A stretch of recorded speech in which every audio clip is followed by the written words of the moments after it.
যারা নাকি সরকারি সম্পদ মাইরে সরকারি সম্পদ দখল করে পিসাব সাজে, এরা আবার কেমন পিসা? অন্তত জাগার সময় হয়ে যায় না।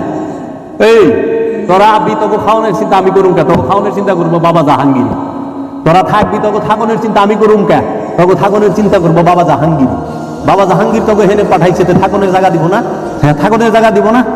আদমরে পাঠানোর আগে আল্লাহ কি পৃথিবী বানায় নাই? এই আদম আগে আইছে না পৃথিবী আগে হইছে? আল্লাহ দিয়ে সমস্ত কিছু। একটা সন্তান পৃথিবীতে ভূমিষ্ঠ হওয়ার 40 দিন আগে তার মার স্তনে খাওয়া নাই সাজা তার। এই বেটা, তার জন্য রেজেক রেডি থাকে। তো তুই যদি আল্লাহর বান্দা হস, আমি যদি বাবা জাহাঙ্গীরের গোলাম হয়ে থাকি, আমার কি চিন্তা থাকবো রে? চিন্তা থাকবো বাবা জাহাঙ্গীর, যে হ্যাঁ বাবা জাহাঙ্গীর চায়া দেখবো, তাইলে। আর হেরা অনেক সরকারি জায়গা দখল করে, মাইসের জায়গা দখল করে, কি কইবা?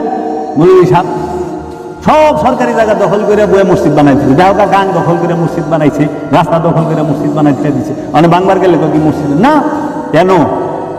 সুশৃঙ্খল ভাবে আস বলি, এ কামেলের বিষয়ই ভিন্ন। এর জন্য দেখবা যে হাজার হাজার কোটি টাকা মালিক হয়ে বয়ে রয়েছে, সম্পদ জমাইছে, বুঝবা পড়া শয়তান লয়ে বয়ে রয়েছে। মাইন্ড করিও না, কারণ আল্লাহ কিছু সম্পদ জমাকারী জাহান্নামী।